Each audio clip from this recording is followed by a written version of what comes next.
tunaomalizia mwendo sasa hivi, na kizazi chetu kinachokuja tusipokisaidia, maana kitazama hakitajua matendo makuu ya Mungu, kitakalili upako peke yake. Unataka kuvuka, tafuta vifaa vya kiroho, hautapata Tutafafanua vizuri kwa Timotheo wa kwanza sura ya 6 mstari wa 10 na namna ya kuondokana na hiyo inayoelezwa katika mstari wa 17 mpaka wa 21 kwa sura hiyo ya 6. Kiwango cha Mungu aliyekuita, angalia ukuu wa Mungu aliyekualika kwenye utukufu wake, angalia ukuu wa Mungu aliyekuita akakuunganisha katika kanisa.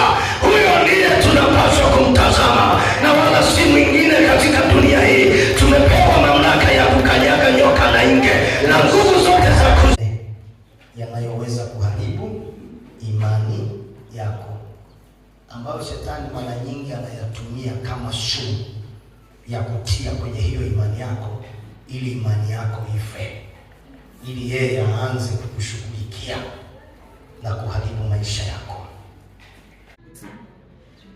Alichokifanya na kikanishangaza, akainama kwenye miguu yangu, anaka anaomba kofi lingine. Na mimi sasa alipoinama, kama akili inafunguka, kama kile nilichokifanya kwanza nichikijika kabisa mwenyewe. Wiki ya kwanza ikaisha, wiki ya pili, na kwa utaratibu ukikaribia muda wa kuondoka unaanza mapema kabla ya siku 3 mbele, ili kama wana mpango wa kuchinja wamalizie. Tunataka kutumia mfano huu. Hii ndiyo kanisa ya Anglican ya watu waliookoka. Yesu ni Bwana na Mwokozi wa maisha yao. Wote hawa wameunganishwa na kila mmoja ana nafasi ya kufanya kazi, na hakuna mabadiliko ya kiroho. Wakimaliza ibada, kila mmoja na maisha yake, mwingine ana mizimu yake, anarudi kwenye mitambiko yake. Ile ikifika Jumapili, kijiji chote ni Wakristo. Na wakawa na tabia hizo, wakaona hiyo ni fursa